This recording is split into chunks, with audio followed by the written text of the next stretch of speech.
adds immense value, and we look forward to gaining meaningful insights from them. This event stands as a testament to our collective commitment as future healthcare professionals to advocate for awareness, accessibility, and advancement in vaccination practices. I extend my sincere gratitude to all our respected speakers, faculty members, organizers, and participants for being a part of this meaningful initiative. Once again, I welcome you all to EndeavourVax 26. Let's make this event engaging, enlightening, and impactful. To set the stage for what promises to be an inspiring session, I now invite Jeevana to introduce the event. A warm good evening to everyone present here.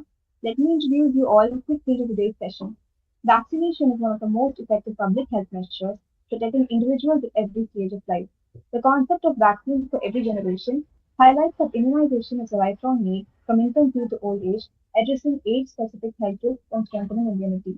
Beyond individual protection, vaccines promote herd immunity, reduce disease spread, and improve overall quality of life. Ensuring access to vaccines for all generations is essential for building a healthier and safer society. Thus, vaccination for every generation is not just a medical approach, but a comprehensive public strategy aimed at promoting lifelong health, preventing disease burden, and securing a healthier future for society as a whole.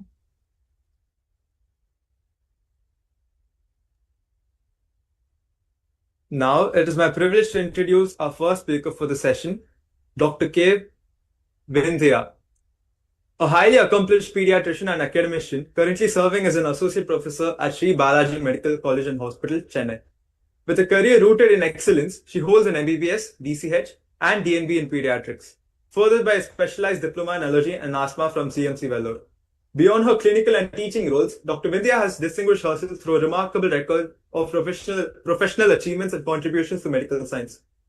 She has an award-winning leadership. She is a recipient of multiple prestigious honors, including the Excellence Award and All-Rounder Award from IMA Tambaram, as well as the Active Pediatrician Award from IAP.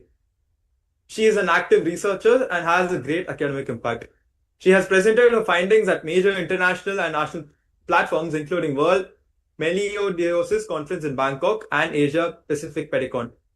She's a certified trainer for PALS, Pediatric Advanced Life Support, and NRP, Neonatal Resuscitation Program, dedicated to enhancing emergency pediatric care standards. She is the founder of Nellai Child Care Center and remains at the forefront of medical education and community awareness. Please join me in welcoming Dr. Vindhya. Thank you.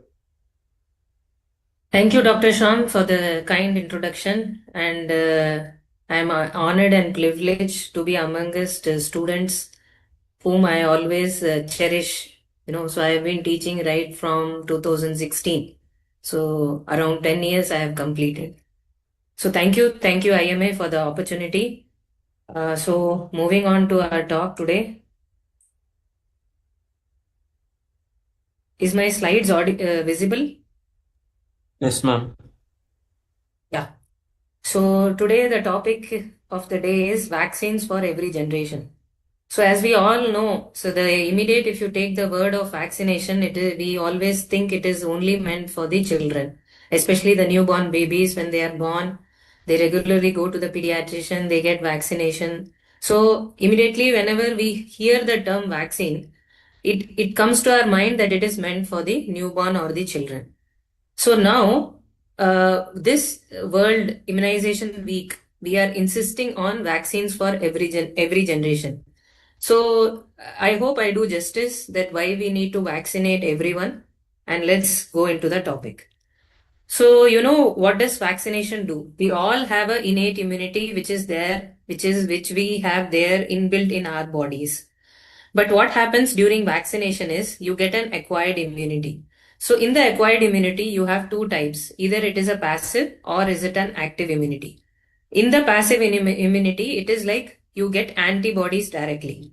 Example, if the baby is born from the mother's womb, so maternal antibody is transferred through placenta.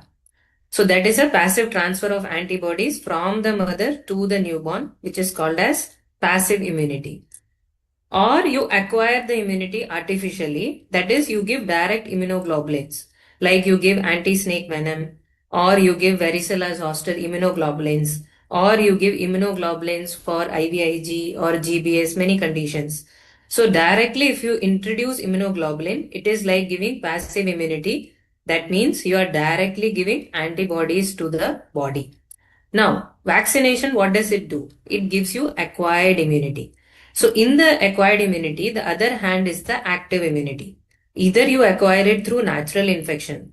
Suppose you get a flu infection. So your body develops antibodies to the flu virus, which is a natural immunity. Or you give artificial immunity through the vaccination. That is what the purpose of vaccination is. So when you introduce vaccines, so vaccines are nothing but you are giving the microbes, either they are killed or a part of the microbe you are introducing in the body. That is, you make the microbe very attenuated so that it is not going to produce a major infection, but it introduces antibodies in our body. So this is called as artificially you are giving acquired immunity. So that is the very purpose of vaccination. Now, we all know that vaccine is producing antibodies, but apart from vaccination, there are two important effects which you should know. One is a herd effect, another one is a cocooning effect. Now, what is a herd effect? It is like you get an indirect protection from the infectious disease that occurs when a large proportion of a population gets immunized. Thereby, you are reducing the spread of the infection. That means you are able to, most of the people are protected, even if even the unprotected stay safe. That means if you have a population and you are vaccinating 80% of the population, the rest of 20% also get benefited because the 80% immunized people will prevent the transmission of the infection to the 20% of the population. This is called as herd effect. So though they are not vaccinated, they are being protected by the vaccinated people. So this is especially beneficial when you have a high risk people like a newborn. Newborn, you cannot give all the vaccines. So what you have to do, you have to protect them by vaccinating the caregiver or immunocompromised child. Again, immunocompromised, you are not supposed to give many of the vaccination because they may be on immunotherapy or any immunosuppressive drugs like steroids, chemotherapeutic drugs, and elderly people. So these people will get benefited if you vaccinate the caregivers.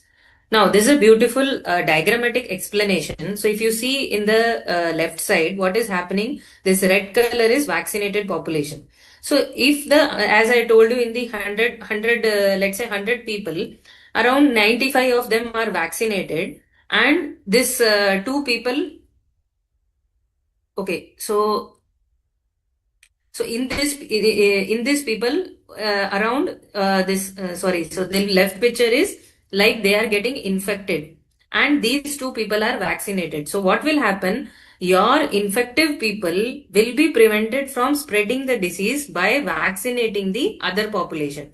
This is the principle of this herd immunity. Whereas in the right side, if you see with the high vaccination, what is happening? The transmission of infection is reduced. So in this population, 95% people are vaccinated. So what is happening? These two people who are infected, they are even protecting the other people from spreading the disease. Because vaccination not only introduces your antibody, what also it does is it prevents the colonization of the bacteria from the nasal airways. So what happens? The transmission of the bacteria or the viruses is prevented. That is why you are able to protect even the unvaccinated people. So this effect is called as herd immunity, which is very much important for you to understand. Another effect is the cocooning effect. What is this effect? It is a strategy where the people around a vulnerable individual are vaccinated to protect that person from infection. More or less, you may think that the previous one herd effect and this is more or less same. But what is the difference? I'll tell you. So instead of vaccinating the vulnerable person, so I told you like a immunocompromised child, a high risk like a newborn, you may not be able to vaccinate them. So what you have to do, you have to vaccinate the caregivers, parents, and the family members. So this is called as protective cocooning effect. So a simple example is if you give flu shot to the mother during the pregnancy, mother develops antibodies which is transmitted to the baby and this protect the baby from getting the flu infection. That is the reason you give flu shot after completion of 6 months. So till 6 months, you don't give the flu shot. So what is happening? Instead of vaccinating the neonate, you are vaccinating the mother. Through the mother, the antibody is getting transmitted. So this is called as a cocooning effect. Because you are not able to vaccinate the vulnerable people, so you are indirectly vaccinating the caregiver or the other person surrounding the person. This is called as cocooning effect. So this is a effect. So this is also a study which was conducted, and it has showed that effectiveness of the flu vaccine on the household. So this was published in 2024. Okay, this was published in Journal of Natural Revolution Immunology in 2025. So what does it shows? That infants whose mother is vaccinated but other members of the family are not vaccinated, the risk of infant getting interstitial lung disease or severe acute respiratory distress is around 35.3% to 41.3%. Whereas infants whose parents and all people living with them are vaccinated against influenza, so what is happening? The vaccination effectiveness of flu vaccine is for the prevention of interstitial lung infection is 49.9%, and prevention of SARI, that is severe acute respiratory infection, is 76.9%. So what is happening? If you vaccinate the mother alone, the protection is there, but it is less, which significantly increases when you vaccinate the parents and also the caregivers who are surrounding the infant. So what is a key difference in herd immunity? Herd immunity, we talk about community level protection. So when we are vaccinating a population at a large, so if you vaccinate at least 90% of the population, the rest 10% get protected because of the direct prevention of transmission of infection from the vaccinated population. This is called as herd immunity. Whereas cocooning, we are talking about individual level of protection for that infant. So you have seen this is beautifully a newborn which is being being held by so many people. So if you vaccinate them, you prevent infection in the neonate. This is called as cocooning effect. Now, why vaccination is important? So we have already seen that it reduces spread of infection by herd immunity. It is protecting the vulnerable people, that is by cocooning effect. Other than that, it prevents serious illness and complications. I am sure all of you have gone through COVID-19. So you yourself would have experienced people who got vaccinated. They had got a mild infection, but they never landed up. Most of them never landed up for a severe hypoxia requiring oxygenation support. So vaccination, though we may get infection, but it prevents us from getting a serious problem and a complications like respiratory failure in case of COVID-19. Also, it helps in certain disease to eradicate the illness. So I have written smallpox. Can you tell me which another disease we have eradicated by vaccination?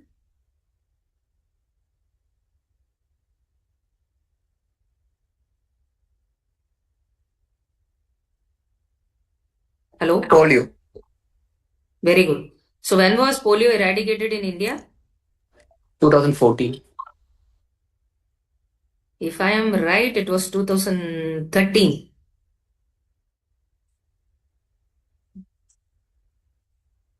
Okay, so anyway, so polio was the other disease which we are able to effectively eradicate because of our vaccination strategy. But why do we continue to give polio? Since we have eradicated, India is free of polio. Why do you want to give polio vaccine? Any idea? Still exists in the neighboring countries. Very good. So still it is existing in our neighboring countries like Afghanistan, Pakistan, who are still having empty number of cases of polio. That is why we want to shift from oral polio to injection polio. The reason is the oral polio is a live vaccine. So sometimes this live virus may get attenuated and it may produce a polio-like paralysis.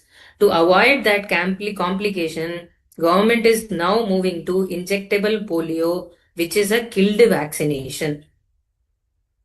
So vaccination is across all the lifespan. So basically for pediatric, why do we implement vaccination right from newborn period is one, they are vulnerable for infection. So we want to prime their body and we want to protect them from serious illness. And then in the school entry, that is in the 5 years, we give booster dose because the immunity wanes. So we want to boost up them. So we give school entry level, we give booster doses. So this is the NIP schedule, that is National Immunization Program schedule, where what you have to know, at birth, we give BCG, OPV 0 dose and hepatitis B dose. And at 6 weeks, we give pentavalent. What is pentavalent? Anybody? Diphtheria, pertussis, tetanus, along with influenza B And what is the fifth one? Hepatitis B. Okay. So DPT, Hib, Haemophilus influenza B. It is not the influenza virus. It is a bacteria, and hepatitis B. So this is your pentavalent. So 6, 10, 14 weeks, you are going to give pentavac 1, 2, 3 doses, followed by OPV 1 to 3 doses, and rotavirus again 3 doses. The twist is you give injectable polio at 6 weeks and 14 weeks. You don't give in the 10th week. So in the government schedule, they give injection polio at 6 and 10 weeks. Why I am mentioning you the government schedule? Because this is what they ask you in the exam. This is what you are supposed to know. IAP schedule, you know or don't know, that is different, but mandatory government schedule you should know. So 6 and 14 weeks you give injectable polio. It is given as a 0.1 ml in the intradermal. It is given in the right upper arm. Whereas pentavalent and PCV vaccine again you give at 6 and 14 weeks. PCV1 and PCV2. So PCV is given intramuscularly. Pentavalent is given intramuscularly. OPV and rotavirus, these are the oral vaccinations. Okay. Now coming to 9 to 12 months, you give MR. MR is nothing but measles rubella first dose followed by PCV booster. So what is the schedule the government follows is 2 plus 1. What is 2? 6th week, 14th week, 9th month booster. Along with vitamin A drops. So what is the dose of vitamin A in 9th month?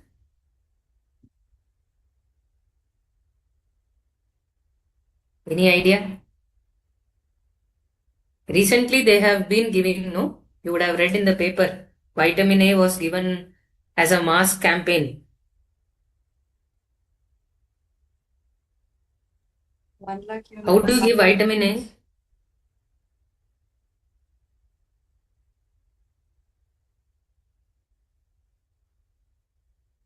Yes.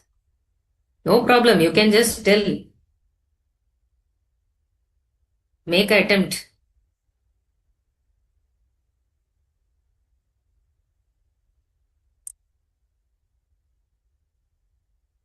Anybody? Dharani, are you there?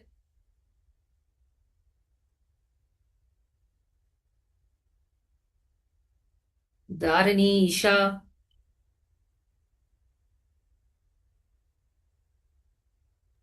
Total 1 lakh. Yes, 1 lakh. 1 lakh international. Okay, so less than, very good. Less than 6 months, you give 50,000 international units. Usually you don't give less than 6 months unless you have any issues, like if the child got measles. Post measles, you try to give vitamin A because measles reduces your natural immunity. So usually after 6 months, that is at 9th month, you give 1 lakh. And if the child is more than 1 year, you give 2 lakhs international unit. So vitamin A is given as oral drops.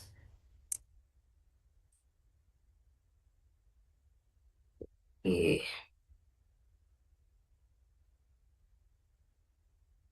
So at 9th month, you are giving MR first dose, you are giving a PCV booster. So 2 plus 1 schedule. Vitamin A, you start as first dose, and after every 6 months, you have to give vitamin A till the child is 5 years of age. Then IPV third dose. So already we gave IPV at 6 and 14 weeks. Third dose is given at 9th month. Now, recently, government has also introduced this JE vaccine. What is JE? Anyone? Japanese encephalitis. Very good. Is it a virus or a bacteria?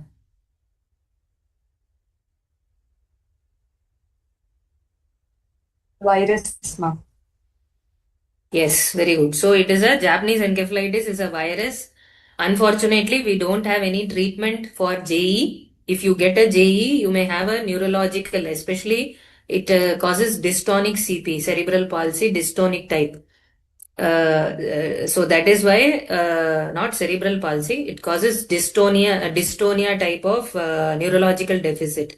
So because it involves the basal ganglia classically, that is why you get dystonia. So that is why in Chennai there have been reports of JE vaccine, JE. This virus is being isolated at King Institute. So from the government setup, we all send sample the CSF analysis to the King Institute Guindy, and there they have isolated samples of JE. That is why now government is giving vaccination of JE in Chennai district also.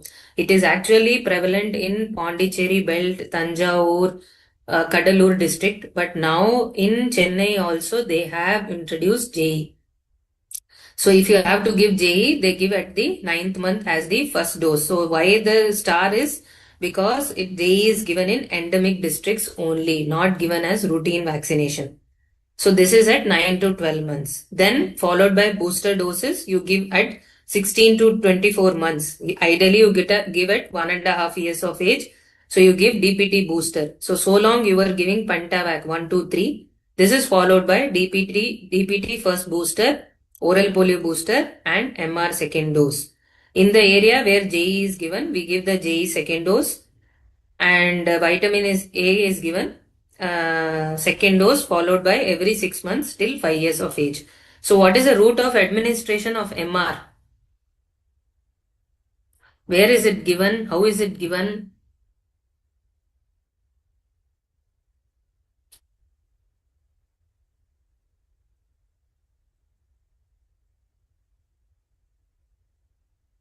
Yes, someone.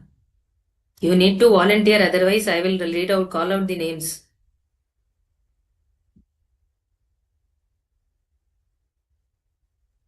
Subcutaneous route, ma'am. Subcutaneous route. How do you give subcutaneous route? Where will you give?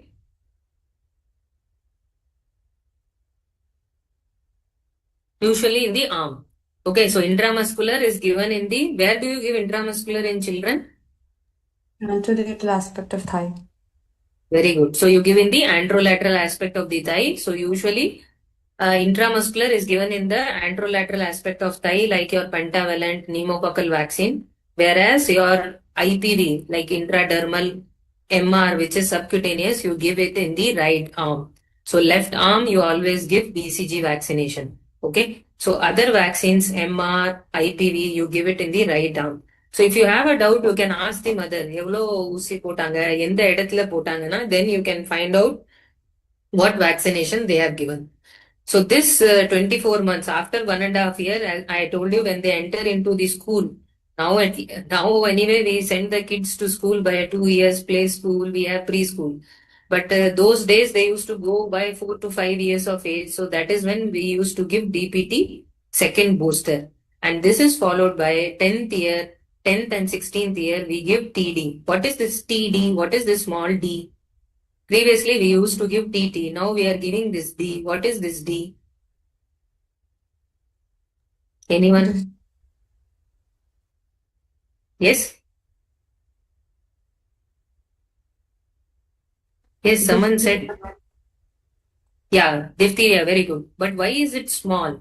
Because you are giving a only booster dose of diphtheria. The dosage of diphtheria in TD is very less compared to capital D.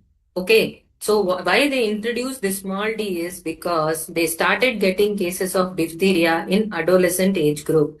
So that is when the government has said, okay, your immunity is getting waning. So we need to boost up the immunity. So what we started doing is, instead of capital D, the dose of the diphtheria in DPT, they came out with a lesser dose. That is why it is a small d. from 10 years of age. So most of the time now, if you give TT, you don't get TT, instead you get TD. Okay. This is followed by in the pregnant woman, you give TD1 and TD2. So this TD booster only if vaccinated within previous 3 years. So if she has received TD1 vaccine in the previous pregnancy and she is conceived within 3 years, you need to give only one TD, not required the second dose. I hope this immunization schedule is clear to you. This again is very important, not only for your exam point of view, but once you clear and you clear your exam and you are going as a medical officer to a PHC, you have to remember this immunization schedule. Okay. Now, so we have from the children vaccination, we are moving to the adolescent strategies. So we saw in the pediatric, right from the newborn period, basically we are trying to prime them, we are protecting them from the serious illness, and during the school age group, what we are doing is boosting their immunity. Now, what we are doing the strategy in the adolescent, we are come up with a cancer prevention vaccine. I hope all of you are aware of it. Can someone name the vaccine? What vaccine is that?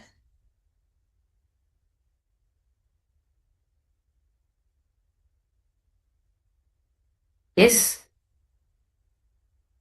What vaccination for cancer prevention?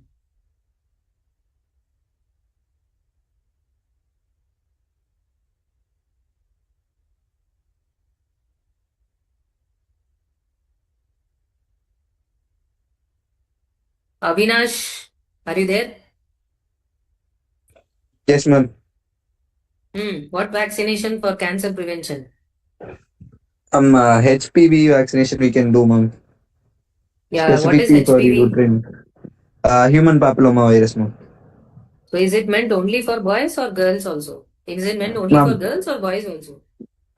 ma'am, actually, as a preventive measure, we can give it for boys also, ma'am. But why do you want to give for boys? Because you said only uterine cancer. Ma'am, but it's like more common to cause uterine cancer, ma'am. HPV infection. Okay. What does it does in men? Ma'am, not sure about it, ma'am. Warts, anal warts. So the virus, if you see, you have quadrivalent, that is Cervavac vaccine, which is 611, 16, 18. So the 16, 18 strain causes your cancer, whereas the other two strains causes the wart. So that is why even for men, anal warts, it's very common and you can vaccinate for men also. You can, you have to vaccinate for men also. So that is a change in the newer schedule. And apart from cancer prevention, we can give booster reinforcement. So we already see we are giving TD and catch-up program. Catch-up program is if someone has not taken the hepatitis B at a younger age, you can give hepatitis B vaccine. I am sure when you have entered into medical college, they would have asked you to take hepatitis B vaccine. Have you all taken the vaccine? Yes, ma'am. How many doses have you taken? What is the schedule? 3 doses. Pardon?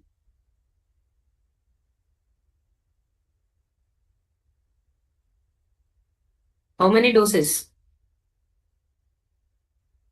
It's okay, you can tell wrong. It's not a problem. I'm just making it interactive so that if I alone talk, you will sleep, or if you talk, I cannot talk. So let it be two ways. Okay. 3 doses. 3 doses. What is the schedule?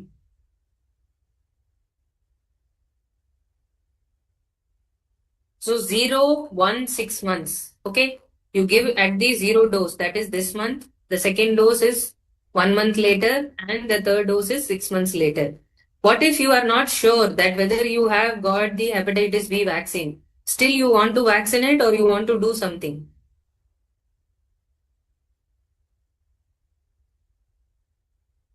Some candidate is coming and he says, my mother has given vaccination. I am not sure. Should I take the vaccine, or you can do some test and then give vaccination?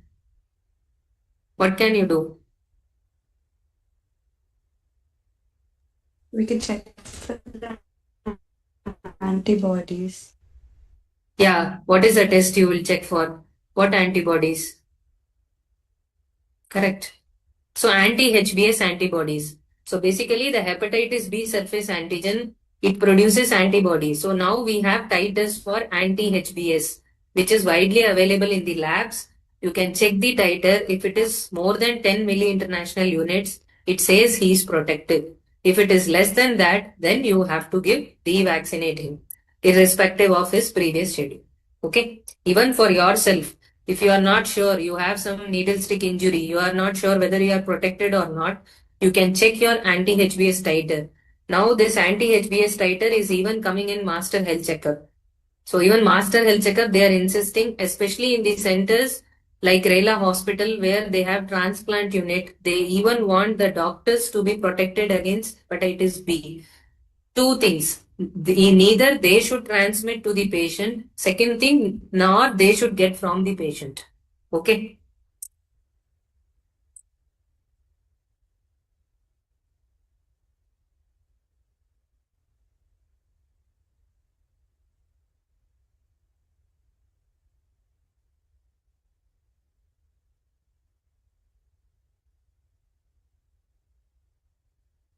Partha, I'm unable to share the slide.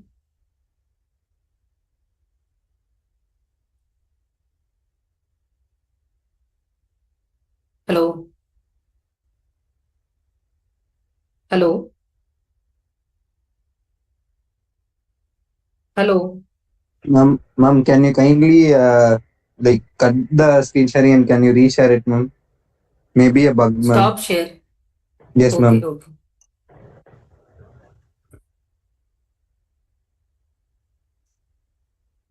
Can you see now? Yes, ma'am. It is visible, ma'am. Okay. So we have talked about cancer prevention, the booster enforcement, and catch-up program. As I have told, like if you are not given hepatitis B, you can give. If you have not given DPT, you can give Tdap followed by TD. Okay.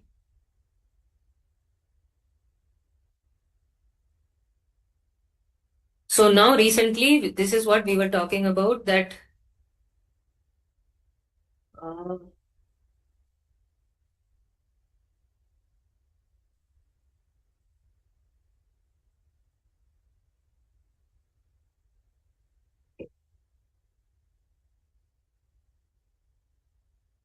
So recently, the vaccine is administered. This vaccine was we were already giving in the private sector, but now under the government program, HPV is given free of cost to all the girls under 14 years of age.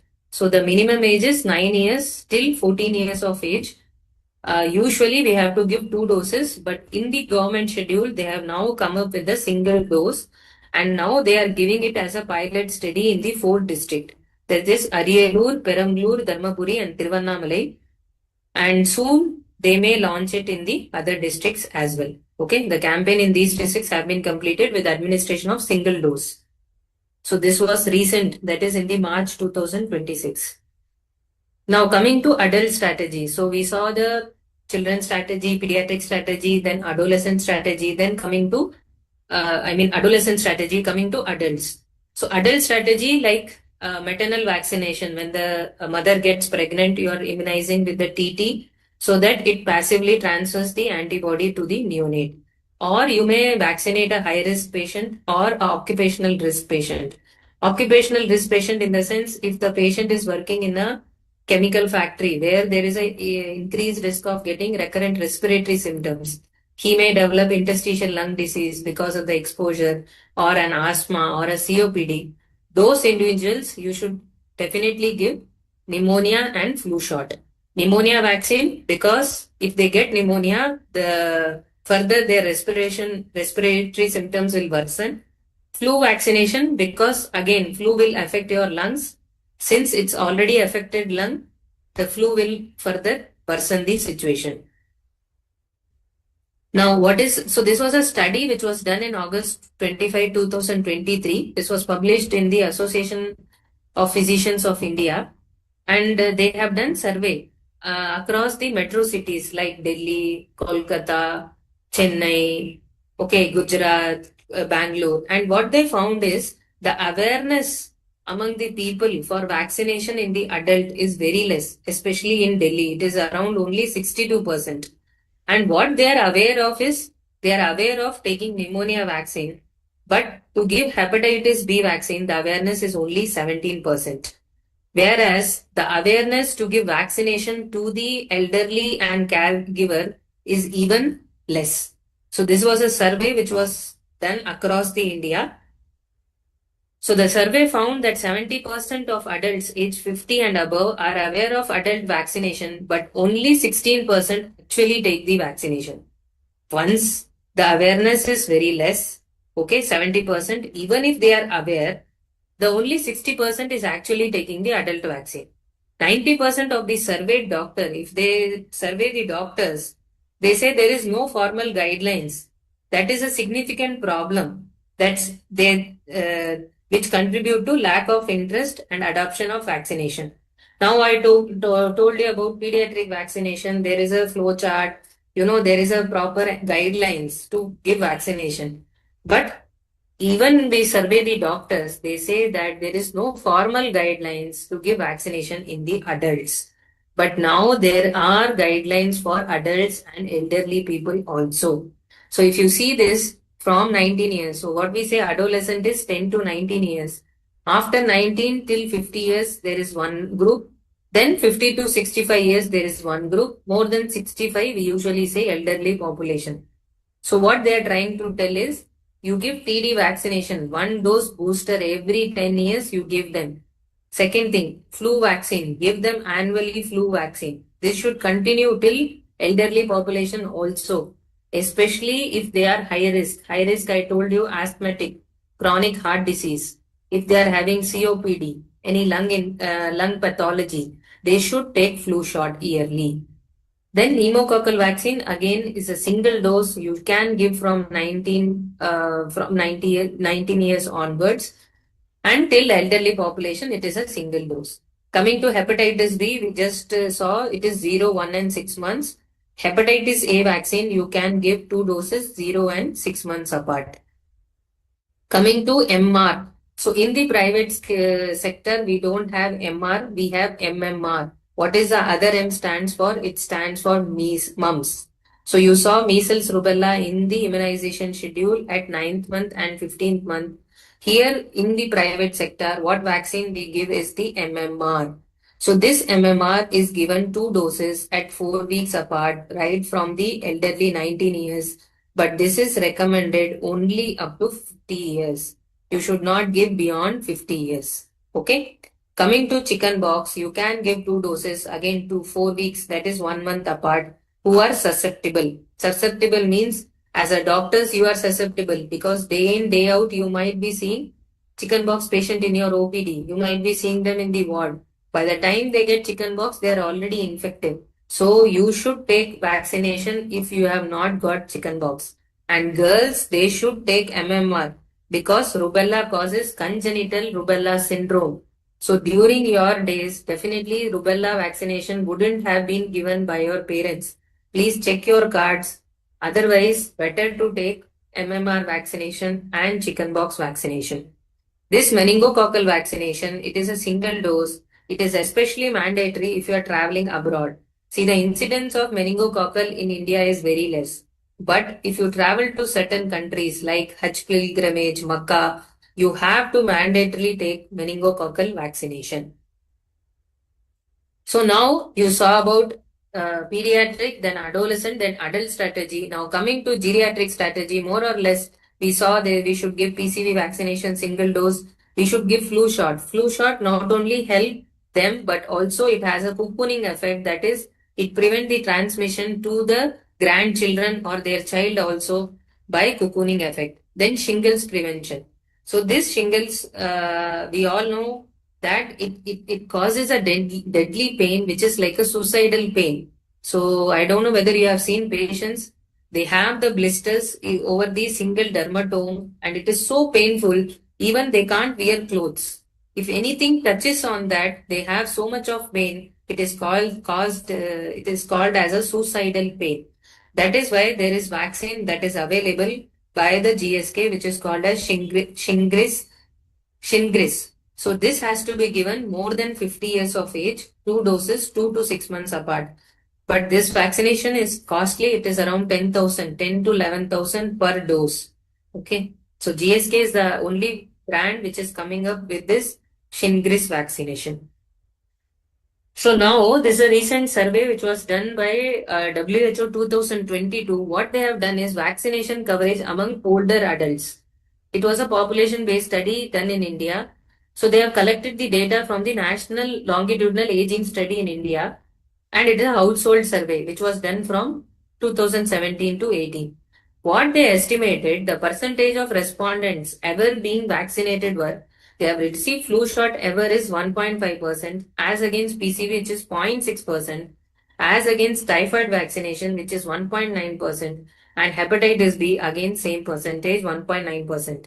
So vaccine uptake was higher with individuals who are having a heart disease, because they would be recommended by their cardiologist to take a flu shot or the pneumonia vaccination, or a diabetic, as again they are at a high risk of getting infection, so diabetic or lung disease. Most of the people who have taken vaccination are who are having some comorbidities, and this behavior was more common with the males, urban people, wealthier household, more years of schooling, that is education dependent, existing medical condition, and sedentary behaviors. They were significant predictors of vaccine uptake. So even the people, if they are aware of getting vaccination, the individuals who come forward and take vaccination is very less. Now we have to protect our vulnerable population. So those who are immunocompromised, elderly people, malnourished children. So you are having children who are falling frequently sick, okay, who are going to school falling sick, already underweight, or people with a chronic disease like you have a thalassemia, or you have a chronic condition, chronic heart disease, or you have some stunt, like if you are having a grommet insertion or a cochlear implant, child with deafness who has underwent surgery for a cochlear implant, definitely you have to give pneumococcal vaccination, because you have to prevent pneumonia in these children with stunts. So together, if you have to, all we know that we have to give vaccine across the generation, but how to make it possible? It is either done by the healthcare professional, because once you see the patient, when they come to your OPD, you discuss with them, you educate them, or by the social media. So by eliminating the fake news. So recently, even Saturday, I had a patient.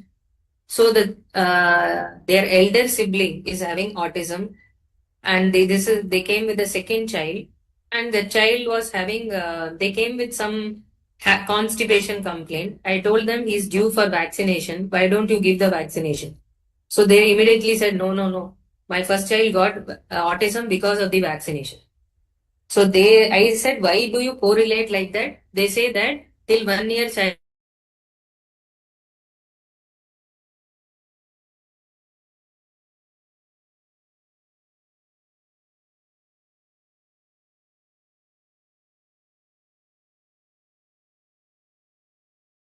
So eliminating this fake news that vaccine is causing autism, vaccine is leading to these problems, or vaccine will lead to fever or side effect. If we eliminate these problems by educating them or by better social media propagation, we can make them take the vaccination. Then policymaker, we should come out with a stricter policy, create a public trust through the religious group. Okay, we have different communities, they follow different cultures.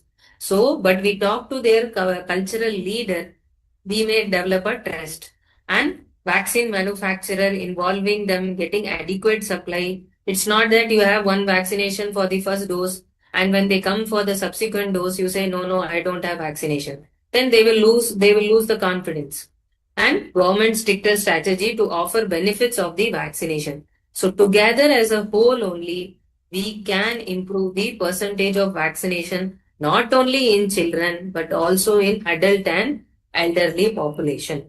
So to summarize, why the age group? Infants, we want to reduce mortality by giving primary series like pentavalent, which are deadly diseases in the infancy.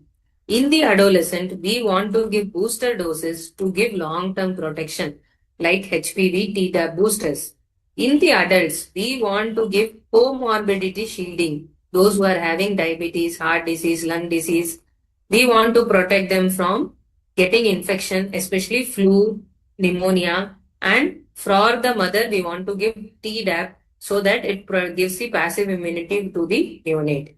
And in the elderly population, to make them functionally independent, we don't want them to be dependent on the others. We want to give them pneumococcal and shingles vaccine. So what are the newer strategies? Now, how to improve the vaccine coverage? So government again has come up with a digital registry. So now we are in the era of digitalization. Everything is online, everything is digitalized. Now what we are doing in this digital registry? So the key features is you personalize tracking. So you can enroll your profile, you can track your vaccination schedule, automated reminders. You will get SMS when your vaccination is due, digital certification. So we all know we would have, when we vaccinated with the COVID-19, immediately we can download the COVID certificate. So digital certification is available.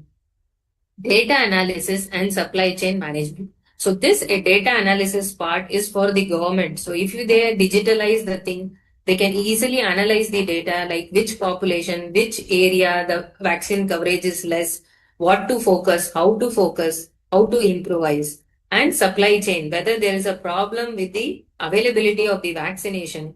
That's why the people are not vaccinating, or they want more vaccination. Depending on the data, they can order a increased supply. So that is why now the government is coming up with a digital registry. So what are the apps for vaccination? UWin Citizen app. So you have for the citizen and also for the portal to for the government people to register in the online app. So if you go to your Google or App Store, you may see this UWin Citizen app, which looks like this, your digital vaccination record.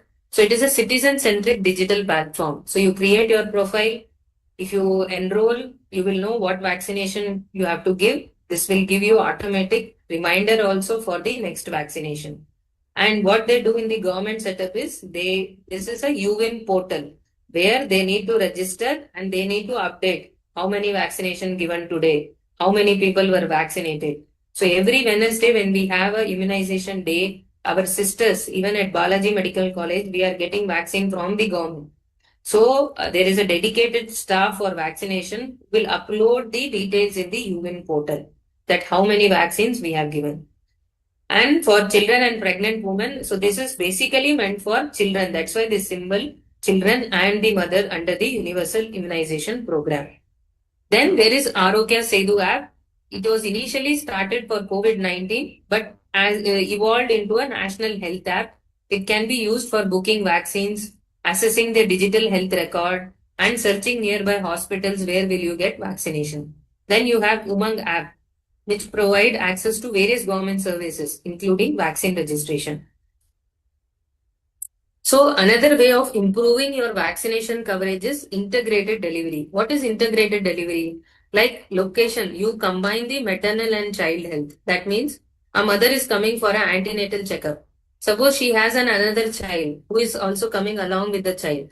So it's better that the mother does her checkup. At the same time, you can vaccinate the other child, her first child also simultaneously, so that she finishes both the work parallelly. She also undergoes checkup and she also undergoes vaccination for her first child. Second thing, what we usually do is when they come for follow-up visit at 6 weeks, because the child starts social smile, the child starts responding, the child starts turning to the sound, whether the child vision is good, hearing is good. At 6 weeks, when we ask them to come for checkup, you can always combine your checkups with vaccination. So that is, you are combining your vaccination along with the health checkups.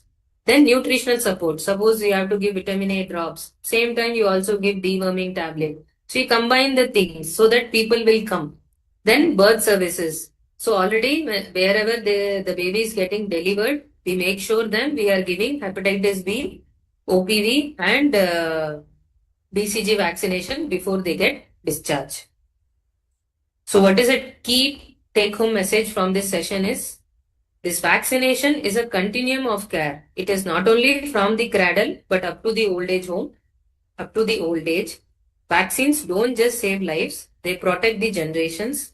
We should use innovative ideas to implement vaccination for all ages. Thank you.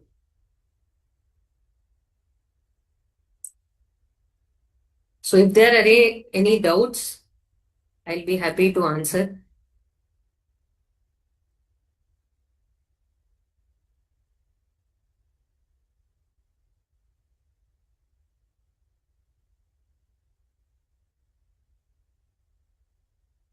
Yes, Parthasarthi. Yes, ma'am. Any doubts? Yes, ma'am. Ma'am, generally, the term vaccines mean that we always think about the age group of from infancy till 15 years of age, where we'll focus on the immunization schedule and stuff, ma'am.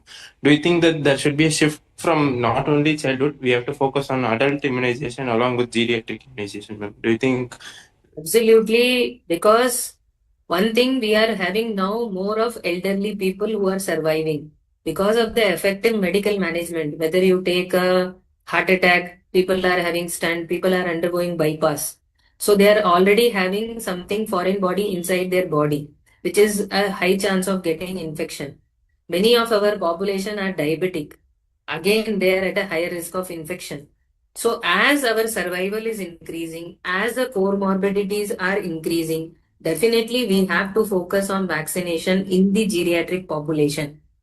So that is why I told we have to educate the people. So in my OPD, when I get a child who is getting repeated infection, I try to identify what is the cause, why this child is getting repeated infection. Then the mother will say, Paati ki irukku, tata ki irukku. So I insist the mother, you have to vaccinate the elderly. Otherwise, this child will get repeated infection from them. No, ma'am. Thank you, ma'am. Anybody else? And this is the this year's theme is focusing on that. Not only vaccine for the kids or the adolescent, it has to go for adults and elderly as well. Yes, ma'am. Yeah. Avinash, can we go with vote of thanks?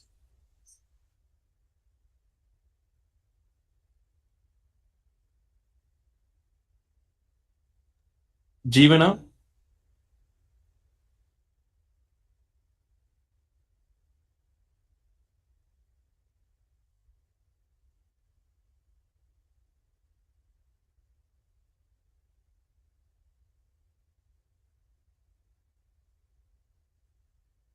Respected dignitaries, esteemed speaker, and dear participants, on behalf of the Indian Medical Association, Medical Students Network, and Junior Doctor Network, Tamil Nadu State Branch, it is my privilege to propose a vote of thanks for today's enlightening session under IndiVax 2026 Defend, Protect, Prevail. Today's session on vaccines for every generation has truly been insightful, enriching our understanding and the critical role we as future doctors playing in advancing public health. First and foremost, I extend a heartfelt gratitude